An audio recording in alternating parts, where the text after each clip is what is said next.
Hey, the old RF here. Continuing my exploration of maximum damage, super broadheads, super arrow systems, arrow tuning, sharpening, etc. Caught something really cool on this pig that I'm gonna disassemble for you. My nephew Charlie shot this pig. Once I got the organs taken apart, I found something that's really cool.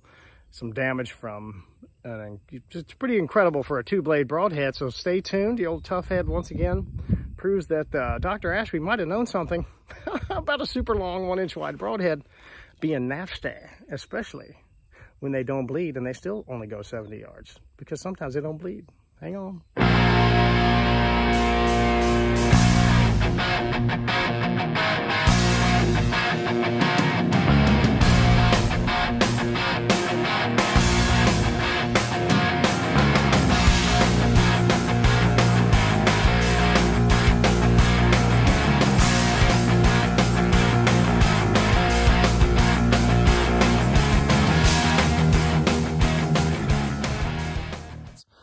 My nephew Charlie shot this critter that you see back there last night. Just for you guys who wonder, as everybody asks, he shot it with a 250 grain Tuffhead I sharpened on a strop, and it buried all the way to the dirt is on the shaft. So, you know, I don't know, a foot in the dirt. This is a 300 spine Vulcan. Just flush it with some 3-inch parabolics I had. It's Noctune insert tuned. It's perfect. Went through the pig like butter. He said he heard it hit the earth. He said he didn't think he heard it hit the pig. I'm going to flip the camera around and we're going to talk about something, and then we're going to continue with the on topic. I'm going to gut this pig and I'm going to pull the lungs out. There's something I wanted to add, and having a real specimen is really cool. I have kind of a cadaver right there. So hang on. Here we go. All right, this actually, we shot this pig. We found her last night about, I don't know, he shot her about 9, and we ate dinner and went out and found her in about 30 minutes, 25. My son's like a freaking bloodhound. This, so what's happening here, this was not here last night.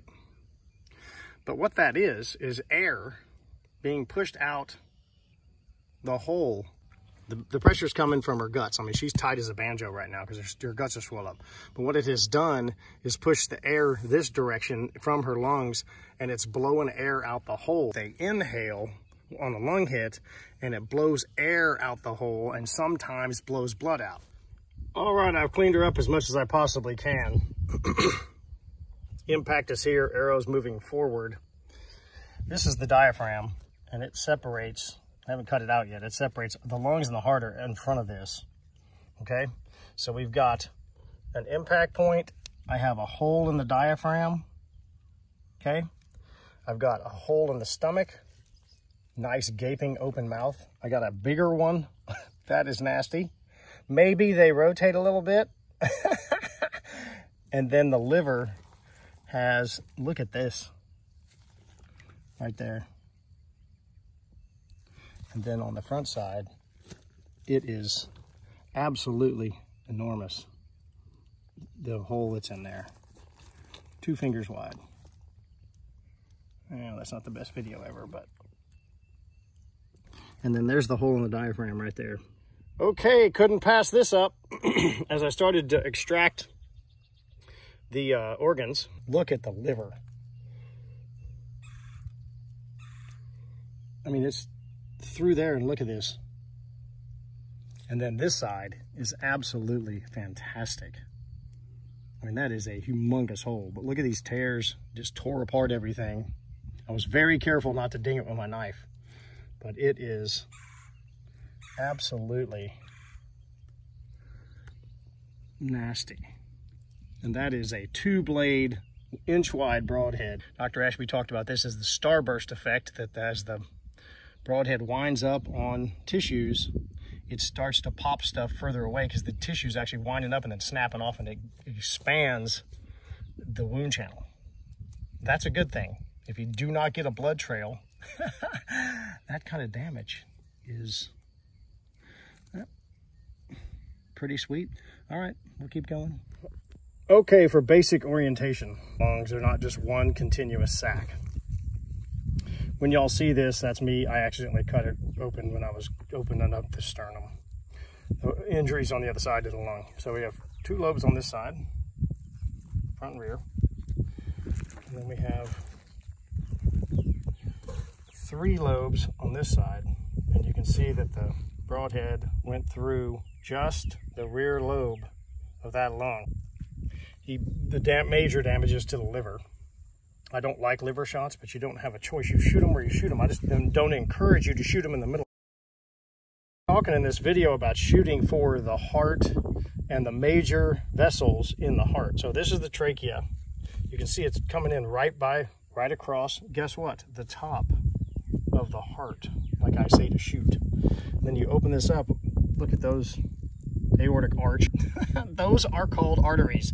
And if you whistle your broadhead through this area, or try to hit that, that's your goal. Try to hit this, and if you hit this, it's fine, but don't just aim over here for no reason when you could be aiming for that.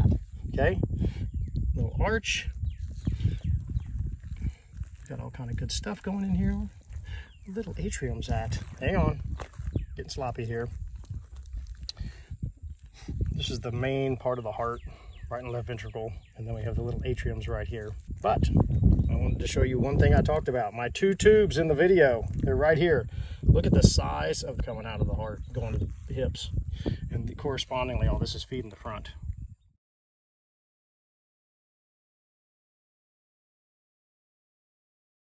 So you have 2 lungs here, and the heart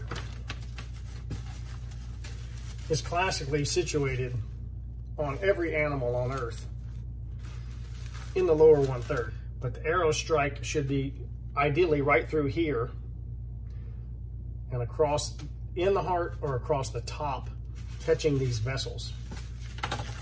These vessels that I've got rigged up, these 2 would go up to the neck and into the head. They don't come off backwards, they come off forward, but same concept.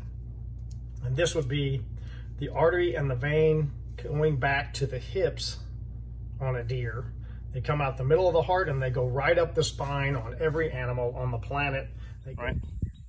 So if you can whistle your broadhead through this area, I don't care how you get there, you've got the aortic arch, you got all these yummy little parts where blood is just going to spray straight out of the heart. You could sever the trachea, and guess what's in the way? Lung and lung.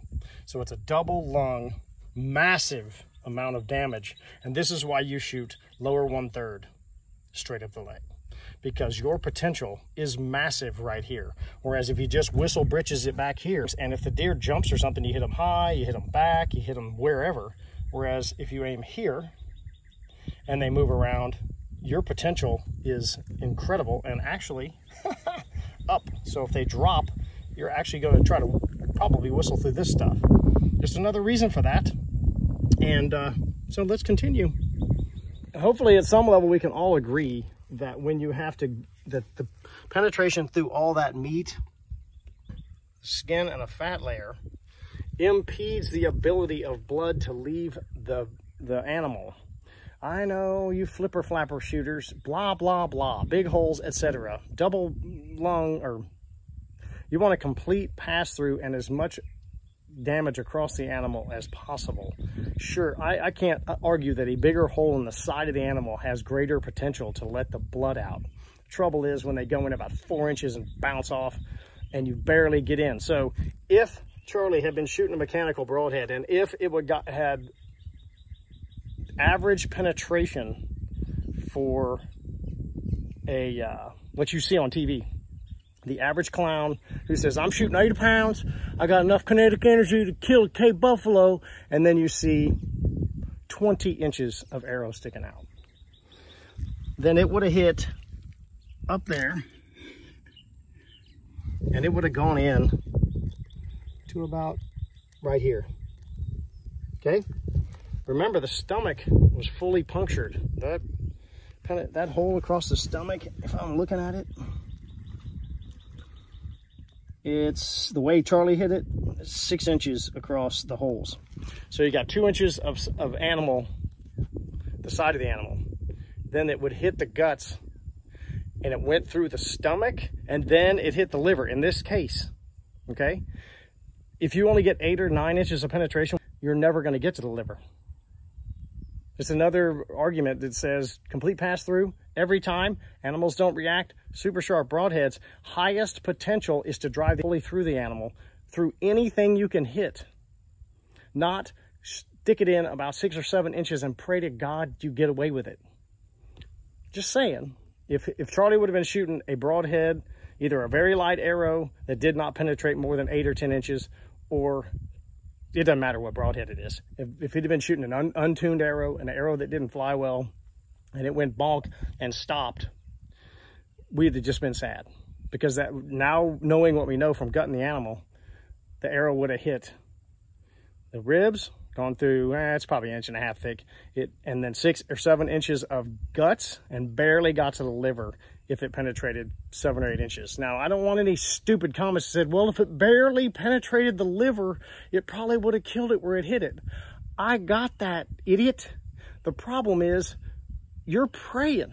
You're just hoping to God you get it there, when you could just get a broadhead and an arrow that will zip through every time, and you know you've done as much possible damage as you can. There's no arguing you could possibly. I can possibly do this, possibly do that. Maybe this is going to happen. Maybe this is going to happen. No, I'll tell you what you do. You build an arrow that'll zip through every time, and you're going to know that you've done the most damage. I don't know how you argue with me on that, but I'm sure I'm going to get dumb comments below. So feel free to say, most of the time it works out for me and I never miss. I got it. Hey man, this is the Ranch Fairy. You know, just learn from everything. Every time you track an animal, you should go back on the blood trail. I agree. Go back on the blood trail, try to figure out what happened. And then when you clean your animals, you don't have to go this meticulously, but at least take 2 seconds to inspect the organs and say, wow, that was only a rear lobe, 1 lung hit, and center mass liver kill. Okay, next time I shoot one there, I kind of know what's going to happen. It's key. Learn, always learn. Ranch Fairy guy.